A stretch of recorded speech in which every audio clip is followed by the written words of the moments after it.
You are listening to Lone Star Community Radio on 104.5 KCZW LP Conroe and 106.1 KZCC LP Conroe, and worldwide at irlonestar.com.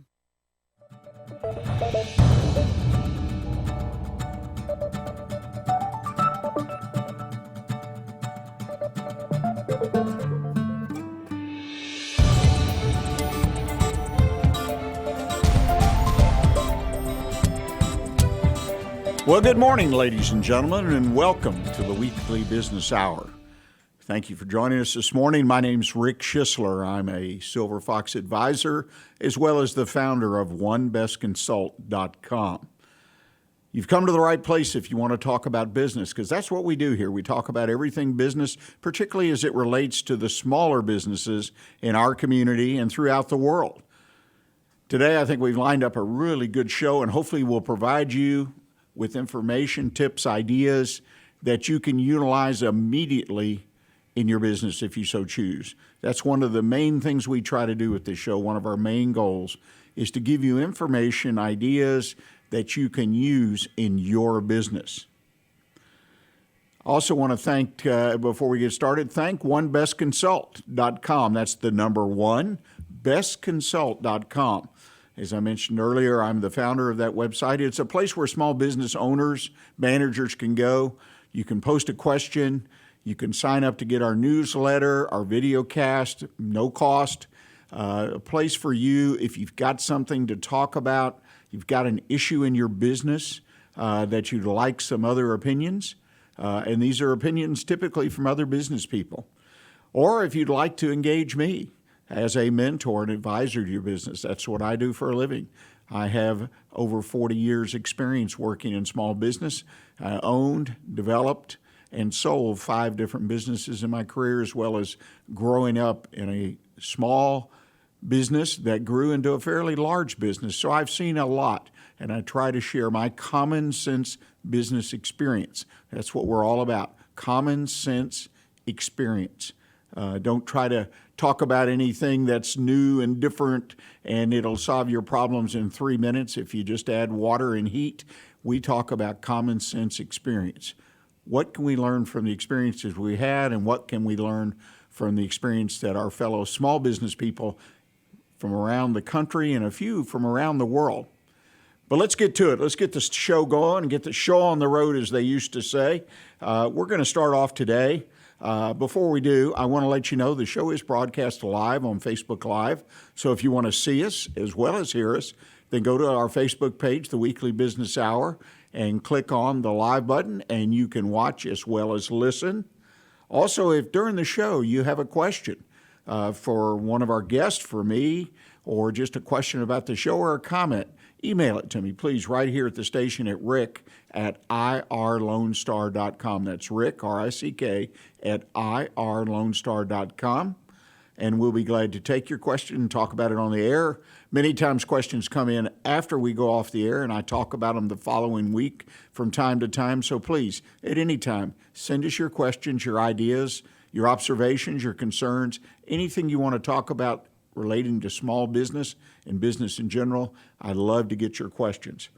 Well, I'm going to start off today in a little bit different order than we normally do. We're trying to mix things up here in the new year. I'm going to start with our Did You Know series. Did you know? Did you know you can get more done in the same amount of time? Well, I assume you did, or most of you do, because productivity is a huge factor in business. It's a factor that many businesses, particularly small businesses, don't pay a lot of attention to. Larger businesses do. They measure it. They use it in the production of their services, their goods, their products. Everything is on the clock, so to speak, and that's one measure of productivity. But I want to talk a little bit about your productivity as the leader, as the owner, the manager of your business. Because again, I'm not trying to talk about the latest, greatest solution that comes in a box and costs you only $14.95 a month. I'm talking about some things that you can do personally. If you just grab hold and look at what you're doing and what you're not doing, you're making choices every day in your business about what you're going to focus on, what you're going to do. And I think it's very important that you try to consistently, and that's a key word in this conversation, that you consistently make the right choices. In other words, take on the projects, the opportunities, the conversations with employees, vendors, customers. Try to choose the ones that increase the value of your business. The value of your business. A customer conversation versus a conversation with a vendor. Which one's more important if you only have a certain amount of time? Well, to me, a customer conversation is important if the conversation itself increases the value of your business. In other words, develops the relationship with that customer grows into an important customer of your business. Vendor relationships are always important. Don't disregard them. Don't put them off forever, but they are something that could be rescheduled. And these are the kind of things I want to talk about. I'm going to offer you 3 basic ideas. First of all, I encourage you to focus on just one thing at a time. You know, this old story about when you're talking to somebody, you need to learn to listen. You need to focus on that conversation at hand. So many times we've got so many things banging around in our head. Our to-do list, the mental list, the written list, it is just pushing us that we got to get things done and we got to get them done quick, that we lose focus on what we're doing right now in that conversation with someone or working on something, a project at our desk, projections for the next year, whatever it might be, but we lose our focus and concentration. And if you want to get more things done, you've got to stay focused on what's at hand, what you're doing right now. It's the most important thing. Block out those distractions and focus on one thing at a time. You know, multitasking was an idea that I think its time has come and perhaps gone. I know I always had trouble with it because whenever I multitask 3 or more things at one time, I tend to eventually mess up, and that's a nice word for it. I'd mess up, and I would drop the ball, and one thing wouldn't get done, and somehow I thought, well, that got done. Well, it didn't, because I had so many balls in the air, so many things I was trying to push at one time. Focus on one thing. And the second thing, and I think this is something you can learn and you can teach yourself, say no to things that don't increase the value of your company, your business. Say no to those kind of things. A lot of times these are opportunities. They come from vendors. They come from customers. But if you look at that opportunity, think about it for a moment and say, gosh, what is that going to add to our business here? One more sale, okay, makes sense.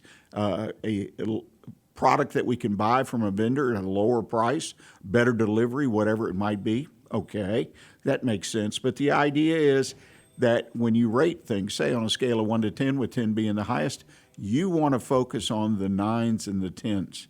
So many times we stop what we're doing or we put it on the schedule, put it on our things to do, and it's things that we don't need to be doing because there are a lot other better opportunities right at hand that if we do them, they will increase the value of our business. And I keep coming back to that, increase the value of your business. That's what it's all about. I'm going to work on an assumption going forward that you want to increase the value of your business. You want to grow your business because that's why a lot of people are in business. Yes, some people are happy, they're day in and day out, but let me encourage you, with today's world that's revolving around us in business, technology, things happen so fast that if you don't focus on creating value, then you're going to get left behind, left out in a way that might surprise a lot of people. A business failure is ultimately what happens. You've got to focus on creating value in your business. You've got to grow your business. You're going to be replacing customers, pieces of business.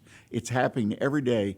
Clients I work with, even in small businesses, they have to continue to look for growth opportunities, but they also, of course, have to address their current business and take care of it in the best way possible. So the second thing is don't take on projects, don't take on an employee. That happens all the time. We have somebody working for us, and they take up a disproportionate of our amount of our time. They have issues. They could be a nice guy, but they don't, turn out the product. They don't service enough accounts, whatever it might be. You've got to look at that and say, no, that won't work for me. I like the guy, but he can't work for me. So learn to say no. Third thing, is to cut your losses. If you see a situation, such as the example with the employee, and it's not working out, cut it loose.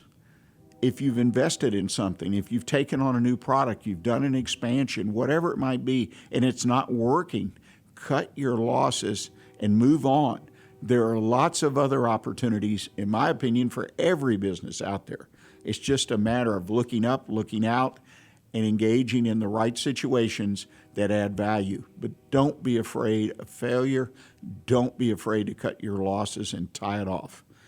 Last but not least, the old idea that you need to support your winners and just starve or lose your losers. Now, that's not just about individuals. That's not just about people that work for you. Look at customers. This is one of the hardest things I ever do when working with my clients is we go through their customers. Okay, and you may have hundreds of customers, maybe thousands, and you have a storefront or multiple storefronts. There are a way to get rid of the bad customers. And I guarantee if you look at the situation honestly, with open eyes and open mind, you will see there's a certain percentage of your customers. That's true in every business I've ever personally been involved in, that I have ever personally mentored or advised. There are customers, there are vendors, there are situations that need to be cut loose. You need to not spend the inordinate amount of time. Once upon a time, I was in a business, I had clients. It was a professional service business, and we were taught to rate our clients ABC, A being the greatest client, the one that did a fair amount of business, the one who paid their bill on time was an A. A B, maybe not so much business, or maybe they paid their bill in 45 days instead of within 30 days. And C was the one who didn't pay his bill, the one that perhaps complained every time we served them. We needed to cut those people loose. And I was taught that in the professional service business. You've got to cut those people loose. And it doesn't have to be a confrontation. You just need to cut them loose and move on to what you're doing. We're going to take a short break. When we come back, I'm going to zero in just for a few minutes about how to focus more diligently on the marketing advertising that you're doing in your business, and hopefully offer you a couple ideas that'll not only save costs but increase your business with the same spend, the same amount of money that you're spending on marketing. So please stay with us. We'll be right back with you.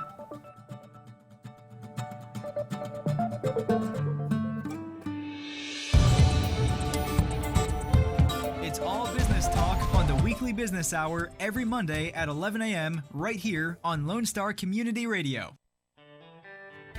A Lone Star Community Radio is looking for those who are interested in hosting their own talk show, with monthly and weekly slots available on Conroe's FM 104.5, 106.1, and on irlonestar.com. Start your own podcast, create your first YouTube channel, and be on TV. Contact Lone Star Community Radio online at irlonestar.com or call the station message line at 936-647-3776 to take your first step into the radio world.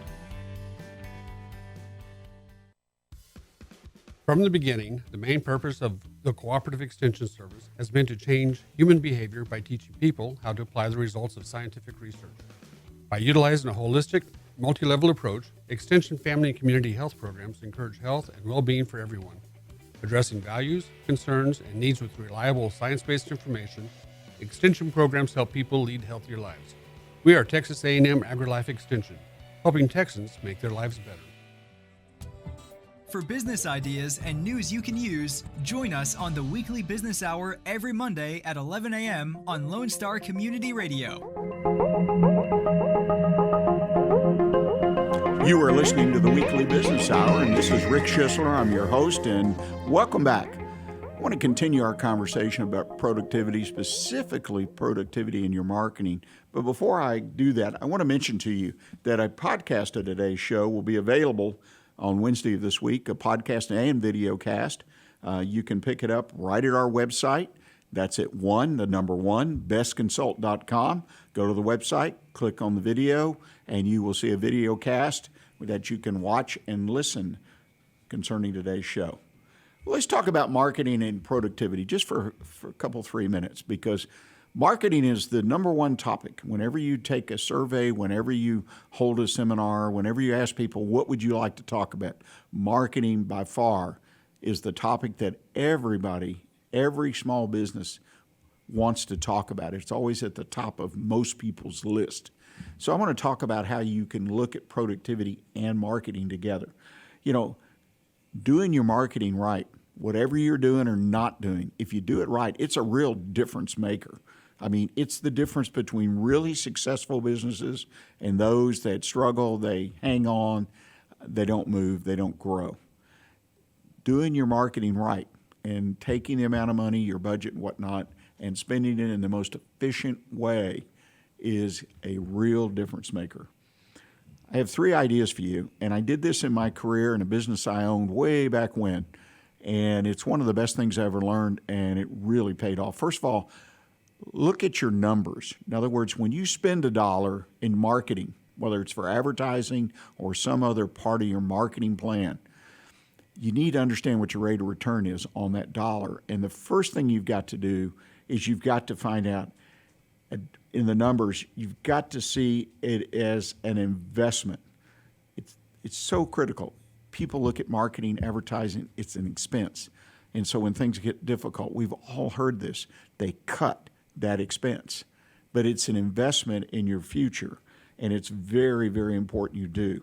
And the first thing you've got to do is determine, and don't lose me on this because a lot of folks say I can't do this, but I've done it. It's not that difficult. It just takes a little bit of time.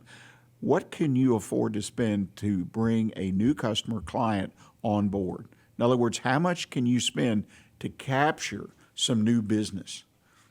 And you can identify that. You can really begin to understand. First of all, you can do it historically. Go back and see how much you spent, say, last year or last quarter, how many new customers, clients, amount of business that was brought in.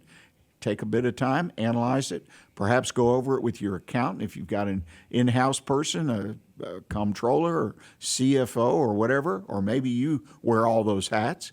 But take some time, run your calculator, right, and analyze those numbers. And the business I was in personally, that I, as a startup, and then as we progressed, we identified that we could afford $750. It was a high-end service business, and it really, everybody sat back on their heels. They could not believe we could afford that much to bring in a client. But first year's projected business is one formula against what we spent to get them. Absolutely was. It changed our marketing.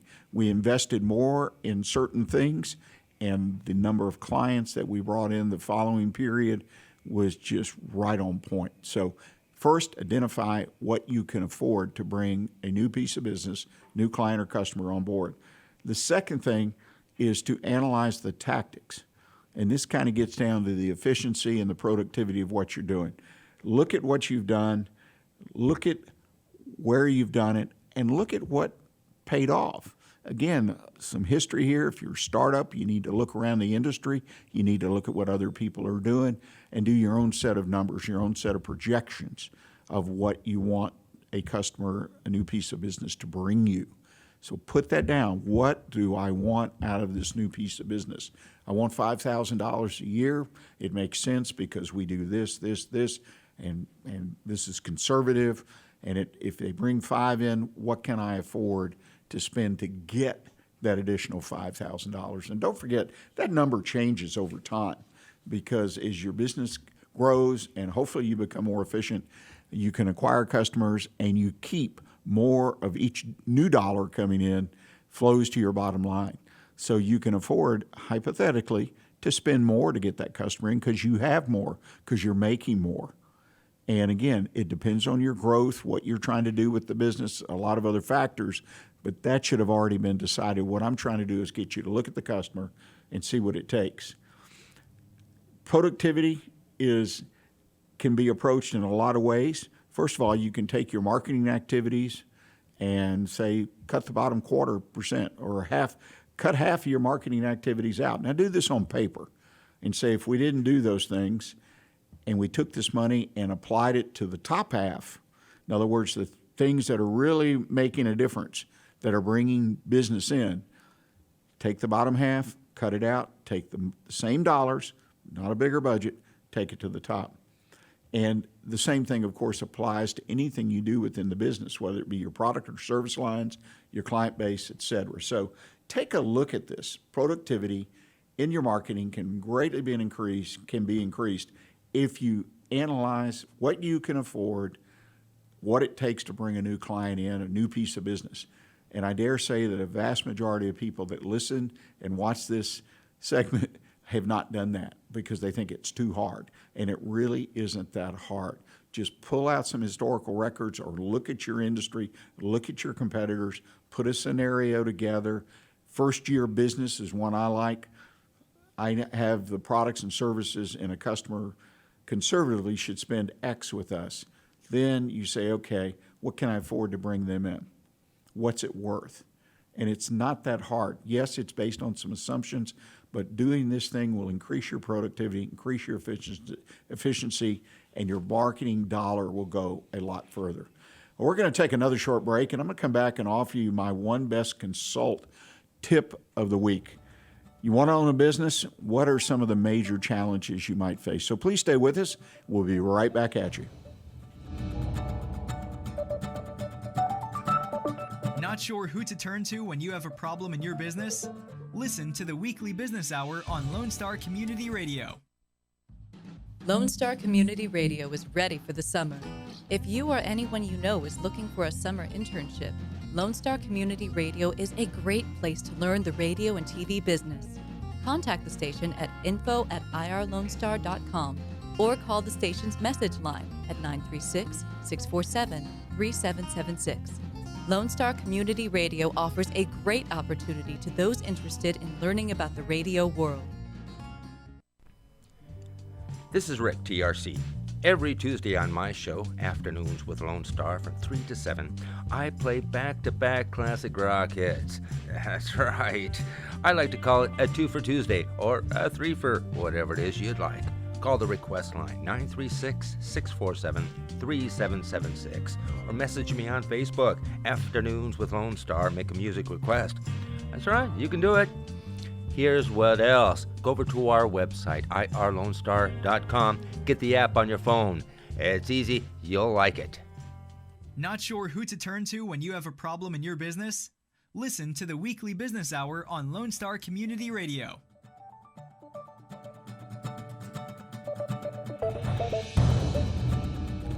You are listening to the Weekly Business Hour, and this is Rick Schissler. I'm proud to say I'm your host today. I'm a Silver Fox advisor and the founder of OneBestConsult.com. I want to talk to you just for a few minutes about your desire to own a business, or if you already own the business. I don't want to mistake it. If you want to own a business or you already own, the fact is you want to own a business. Now you either got it or you're going to get it. And there are some major challenges, and I'm going to continue this conversation next week as well.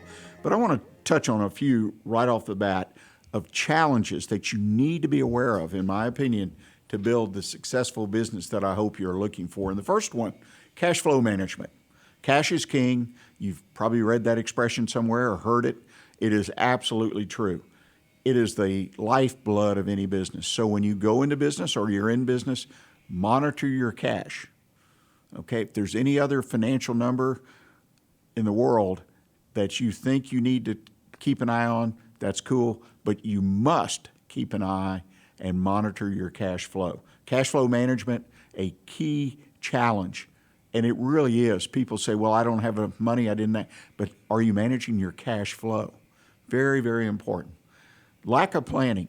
I have found it, unfortunately, almost universal that people that go into small business and operate small businesses just have almost a disdain for planning.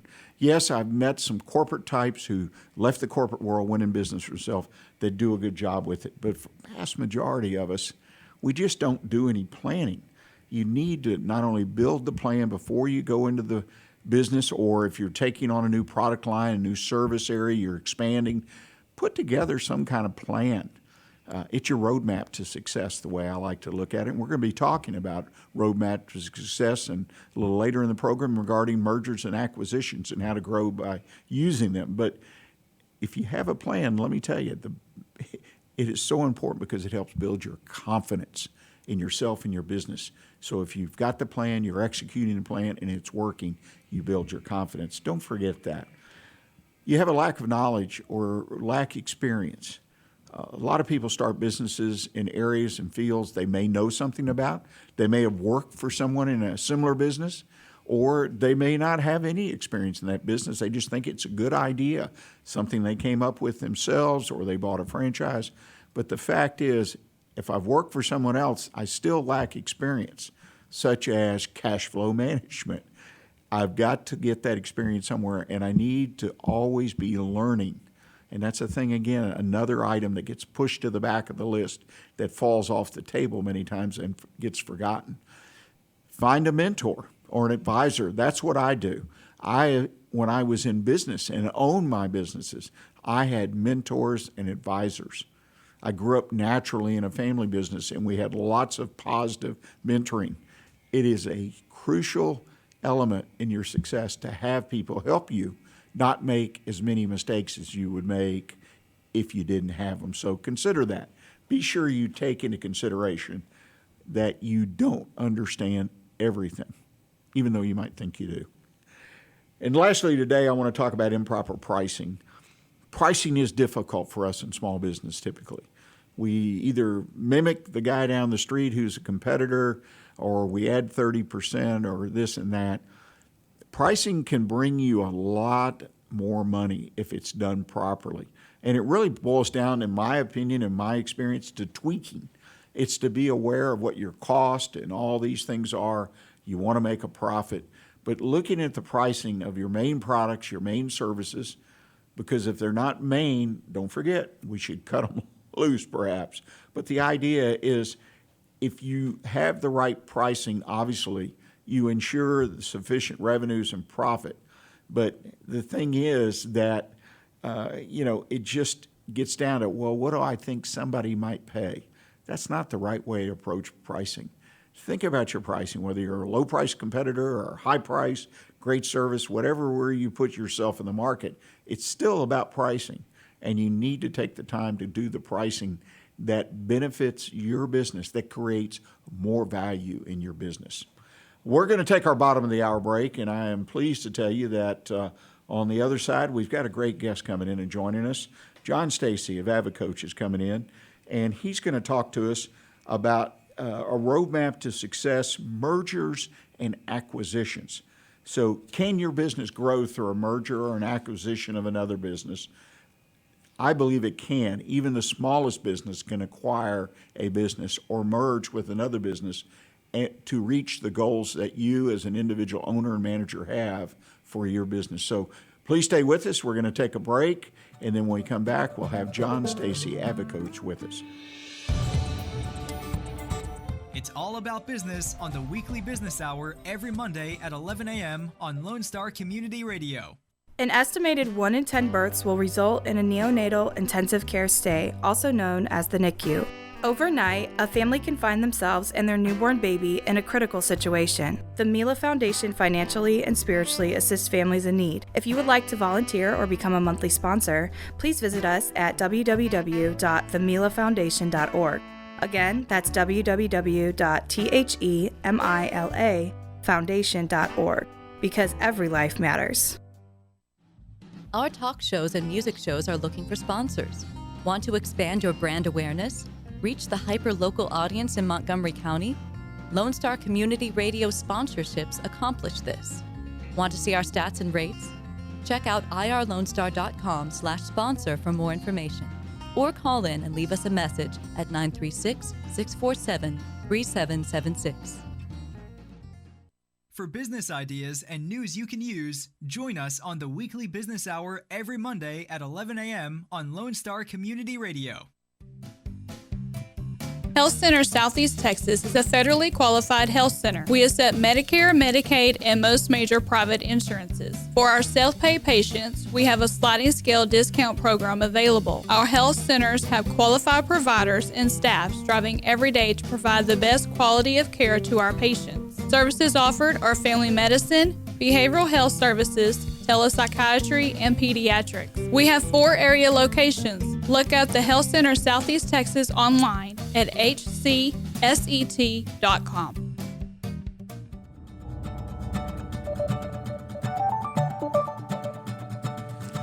You are listening to the Weekly Business Hour, and this is Rick Schissler, your host. I want to thank you again for being with us today. Before we get started in this hour, I want to let you know again that a podcast video cast of today's program is available at YouTube as well as Facebook, the Weekly Business Hour page. If you missed something in the first half hour, you want to share it with a friend, that's where you go. Go to YouTube, Facebook, the Weekly Business Hour, and after Wednesday of this week, that'll be available. It'll be the entire show. Also want to thank our show sponsor, onebestconsult.com. That's the number 1, bestconsult.com, a great place to go get common sense experience when you have a question about something happening in your business or not happening, as the case may be. Go to onebestconsult.com. Well, today, as I mentioned before we went to break, we have John Stacy, Advocate Coach. In a soup to nuts conversation, I think it's going to have a lot in it for almost every business, particularly if you have some degree of success and you're ready to move on and move up. And we're going to talk about a roadmap to success issue entitled Mergers and Acquisitions. Can your business grow through a merger with another business or perhaps through the purchase of another business? Lots of options there. And many times people, right, John, they discount the idea that, well, I can't buy another business or merger. What's that? Let's talk about it. Well, let's talk about it. And Rick, glad to be here today. Let's talk about mergers and acquisitions. But before I get started, I really wanted to talk a little bit about the stats. 2018, $3.9 trillion were invested in the M&A process. Think about that. 3.9 T, that's T trillion. So that's pretty fantastic. But 60 to 70% of those are going to fail. And you know, as you start thinking about failures, a lot of it has to do with they didn't have a roadmap or they didn't follow the best advice out there to be successful. And it doesn't matter whether you're a small business or a large business. There's still what I look at as 8 steps that if we really follow those steps, it increases our odds of being successful. And so many acquisitions fall short of success. So we're going to talk about those 8 things. And in addition to that, just thinking about this, 10,000 people turn 65 every day. I'm not sure if you knew that, but 10,000 people will be turning 65. A lot of those are business owners, and they're going to have to do something with their businesses at a short period of time. And this 10,000 people is going to be going on for about the next 15 years. So huge opportunity. So if you're in a position that you want to buy a company, now is a great time to really be looking. But let's get into the steps on the M&A process that if you follow these, you're going to be much more successful. Well, let me make a couple comments, maybe kind of back up a second, because it's something that it's funny. You mentioned $3+ trillion, but I've been a business reader for, 40 years now, 50 years, I guess. Boy, I age myself. But I love to read about big companies. They mess this up so bad to the point that when I read something like IBM recently acquired Red Hat, a big software company, multi-billion dollars, and I've always been a believer that could be a small business and the price may be thousands of dollars, but the same idea. And when I read things like that, and in the back of my mind, I said, I want to sell that stock. and this is no reflection on IBM, but so many, and I think you used a number 60 to 70%, don't work. Well, I've read all those stories for so many years. It's an interesting challenge, but also great opportunity, right? It's absolutely a great opportunity. When you bring up I bring up GE and Baker Hughes. Thought this was going to be the best merger forever, but the fact of the matter is, in a relatively short period of time, it failed. In that particular case, in my opinion, it really had to do not so much with the numbers, but with cultures, and they had clashing cultures. And we'll talk a little bit about those things as we evaluate companies. There's a lot of things you need to look at. It's not just the benefits. It's not just the finance. They talk about synergy. And synergy is kind of all about 1 + 1 = 3. Well, in a lot of these mergers, 1 + 1 equals 1.5. And that's really where the failure comes in. And they didn't follow a lot of these steps, or if they followed the steps, they took some shortcuts. And so I think that ends up being a very important discussion to help people, whether it's in $1 million company or a multi-billion-dollar company, the steps are the same.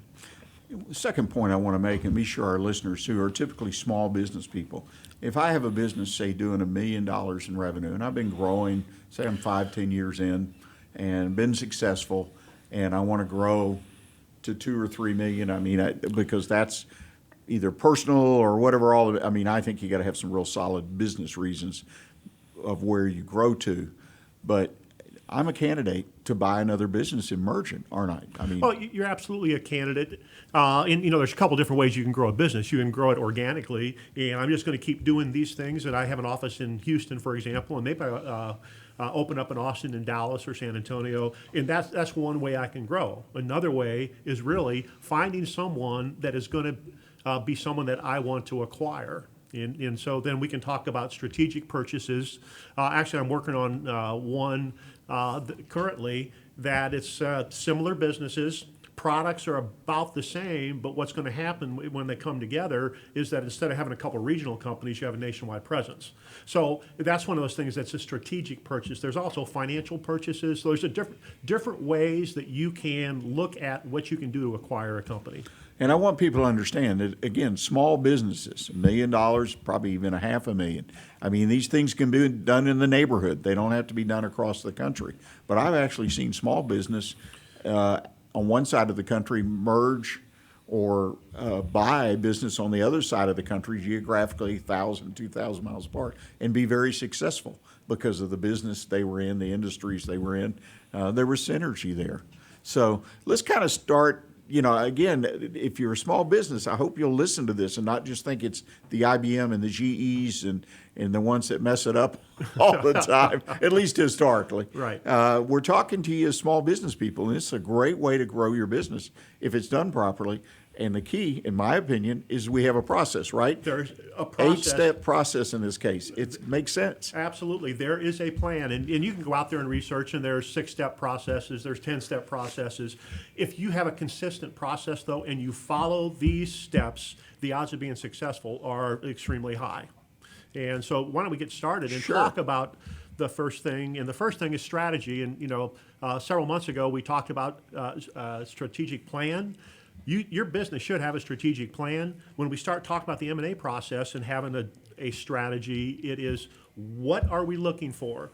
What exactly do we want to accomplish if we are to purchase a company? And that might be financial things. That may be different product offerings. That may be buying part of your supply chain. So there's a lot of different reasons, but you've got to be thinking, what's my strategy? What am I going to accomplish? How much do I want to invest? You talked earlier today about cash flow. How much do I want to invest? How much do I want to borrow? So it's really about having that strategy in place so that I know that when I'm talking to someone, and this goes both ways. If I want to sell my company or if I want to buy a company, I have to have a strategy. One of those things, and I think there's a great opportunity based on my experience, failure as well as success, is take that strategy and use parts of it as a checklist. And when I look at another business, either to merge or acquire, I've got to have 5 to 10 things, this is my opinion, that company has to satisfy, that opportunity has to check those things off. It's only when I didn't follow the strategy, got emotional, my first deal, and it was not successful. And then on, it worked because I followed it. I learned the hard way, if you will. But having that strategy gives one a checklist, right?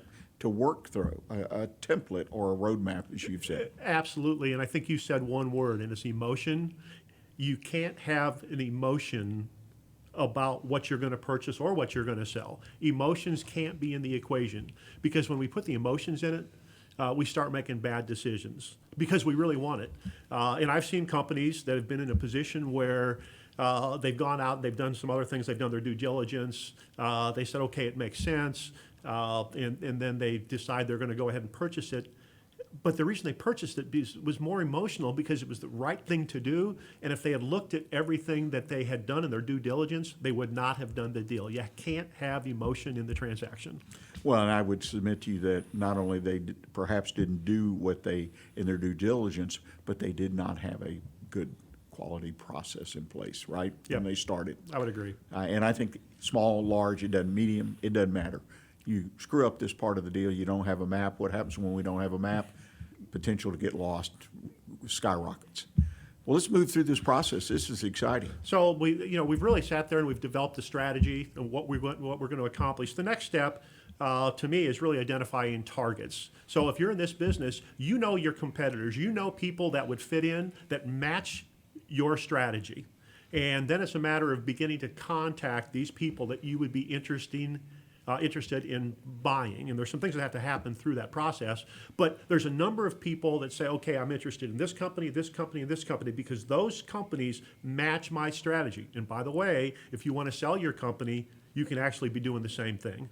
Because if you want to sell, you know that this company or this company or this company are going to be companies that may be interested in buying me just because they fit our strategy.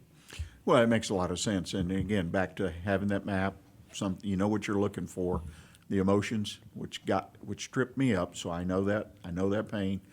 Get out of follow the plan. Just leave everything else out if you can. If you're a good accountant, you can do this. Some of us, though, we don't have that black and white mind, right? Well, yeah, and I've got a finance background, so I kind of have that black and white mind. I've got to sometimes watch that emotion. So we've identified some targets. We now need to figure out what's the next step. And the next step really is about information. It's about information exchange, okay? And when it comes down to it, regardless of which way this transaction is going, both parties need to provide information. Most of the information is going to be going from the acquiree to the acquirer, and that's going to be financial information. It's going to be other information about employees. It's going to be information about insurance. It's going to be a lot of basic information. But I'm going to say this initial amount of information is more about financial, and that's because of my financial background. Because what's this information going to be used for? Okay, this information is going to be used to really look at how do I value the company. But through this, we're also going to make sure that we've signed a confidentiality agreement. As any of these conversations start, we need to make sure some legal things are in place. Confidentiality is in place, and submission of a letter of intent, so we can start this discussion process. In a lot of cases, we want to keep this really, really tightly held to a very small number of people. We don't want the whole company to know what's going on either side of it, so we want to make sure that we put some things in place to protect ourselves. Well, and it makes a lot of sense. And one thing I'm going to comment based on my experience, the quality of the information I get. You know, I had a red flag in that first opportunity I mentioned to you.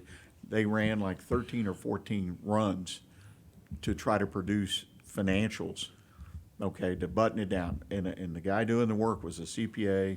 He was on staff, and they stacked up seriously. And this were the days where we had the big computer paper. Right. It stacked up 5 feet high, and they couldn't tie certain things on the balance sheet down, and that was a red flag. And I should have looked at that stack and said, hey, these people don't know their numbers. They don't. But instead, I said, there's an opportunity, because I had people working with me. We could get those numbers under control.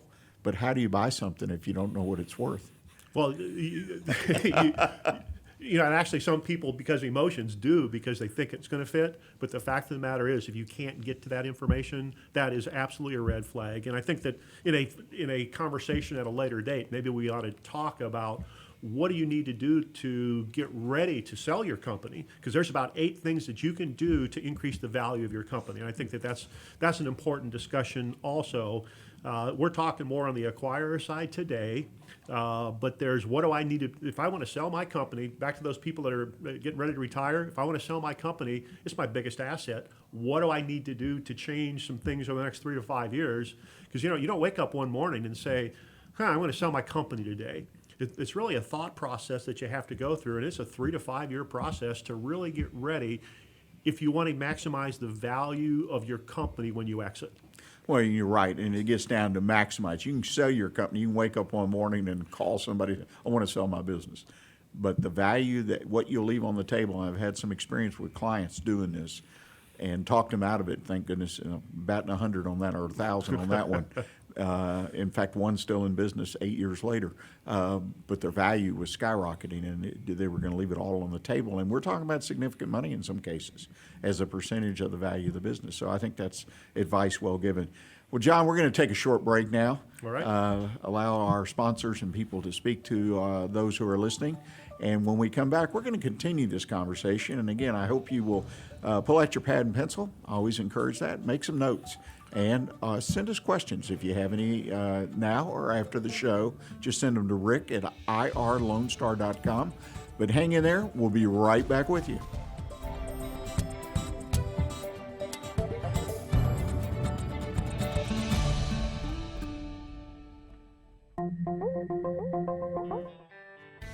A Lone Star Community Radio is looking for those who are interested in hosting their own talk show with monthly and weekly slots available on Conroe's FM 104.5, 106.1, and on irlonestar.com. Start your own podcast, create your first YouTube channel, and be on TV. Contact Lone Star Community Radio online at irlonestar.com or call the station message line at 936-647-3776 to take your first step into the radio world. Did you know there are more than 790 abused and neglected children currently in foster care in Montgomery County? Will you help make a difference? I'm Allie Stevens with Casa Child Advocates of Montgomery County. We train and support volunteers to be the voice of children in the foster care system. Kids removed from their home because of abuse and neglect, and we need volunteers just like you to advocate for these children. To learn more about becoming an advocate, please visit CasaSpeaksForKids.com.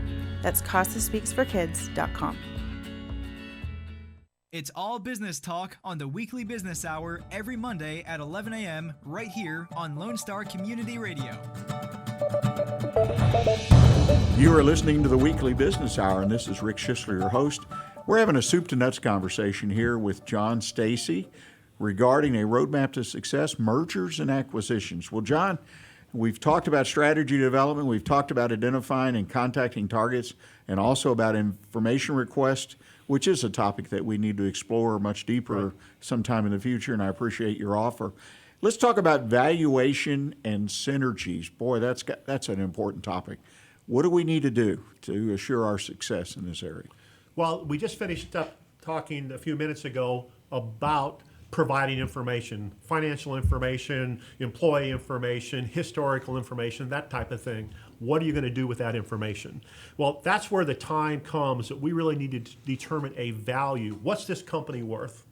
So there's a number of different ways we can go about do that. But remember, as we're talking about this, there's always two sides of a transaction. There's the buyer and the seller. The seller has an idea what they want for the company. Okay, and in a lot of cases that may be blood, sweat, and tears. And I think most of you know that the valuation of a company has not a lot to do with blood, sweat, and tears. That's the emotional piece of it. I've worked so hard to accomplish this. I want X amount of dollars. Okay, well, that's great. But from a buyer's perspective is what are they going to get out of it? Okay, back to that 1 + 1 = 2. Am I going to be able to get that? And so it comes down to how do I value the company? And so there's a number of different ways you can go about valuing the company. So we can go through a couple of those. There's value of assets. So if you're just buying the company's assets, that ends up being simple, but you're not maximizing the value of the company because you're not taking into account revenue and those types of things. There's discounted cash flows. The challenge with, to me, discounted cash flows is it's a look back. Okay, I'm working or have been working with a client that they've gone through the last couple of years with a pretty rapid expansion. Okay, they've invested all their cash. Back to talking about cash, haven't borrowed money, but they've invested their cash in this growth, and they've gone from about 2 locations to 10 locations in the last 2 years. Well, they've lost a substantial amount of money. When you start looking at discounted cash flows, the company doesn't look like it has a whole lot of value, except the revenue's gone from $4 million to about $8 million in 2020 is our estimate. And we can show that growth, and we can also show the growth in the profitability of the company. So when you look backwards, that discounted cash flow shows a negative. When you look forward, it shows a pretty significant profitability increase. And when I look at the results for 2019, significant improvement year over year. So how do you really start taking a look at those things? And so there's multiples of EBITDA, earnings before interest, taxes, depreciation, and amortization. I think that's probably the most common valuation technique that's used. But with that, and the SDE, which is seller's discretionary income, a lot of small business owners out there take a lot of money out of their company. Okay? That's the fact, and quite frankly, we sit there and we're probably going to take as much out of the company as we can to show that we don't make a lot of profit. Well, from a valuation perspective, that's also a challenge. But if you really start taking a look at it and you say, okay, well, if I had a manager instead of the owner, I'd be taking $100,000 out instead of $500,000. I can start when I start looking at that valuation, it really increases the value of the company because you wouldn't necessarily be taking that much money out and travel and a lot of those things. So there's a lot of different ways to value the company, but the key is both sides are working on it, and that's before we really get to the next step, which is the offer and negotiation. Well, there's a lot there, and I guarantee you there's what I call when you do those add backs for small business, they can be very significant, and people need to be aware of them. And there's nothing right. Small business people live out of their business in some cases. I see more and more, though, that people really tend to shy away from that. But again, like you said, you've got to approach this with a 3 to 5 year window if you really want to maximize. Don't have to do anything because you own the business, but I encourage people minimum 3 years and to clean up things and make sure, because it gets down to the goal. My goal now is to sell the business, right? And I'll do things differently than if I was expanding the business. Exactly. Like you mentioned, cash flow, adding locations. Well, John, I appreciate it today. Ladies and gentlemen, John, if people want to reach out to you and get some more information about this, how do they do it? My email address is jstacy@advocoach, advicoach.com. That's like an advisorcoach.com. It's probably the simplest way to get in touch with me, and I'd be more than happy to talk to anybody and help them through whatever their process is, whether it's buying or selling a company. Well, I appreciate that. And ladies and gentlemen, just make a note. We're going to continue this conversation over the next couple of weeks, part 2 and 3, as we go through some of the other aspects of buying or merging with a business. So I encourage you to listen in. And I encourage you next week, 11 o'clock, Soup to Nuts conversation with John, AdvoCoach, and we're going to talk about the second part of this. And again, thank you so much for being with us. Thanks to One Best Consult for being our sponsor today. And I encourage you, as I always do, stick with your business, and most importantly, pay attention and do the things that are important for your business. Until next week, have a great week.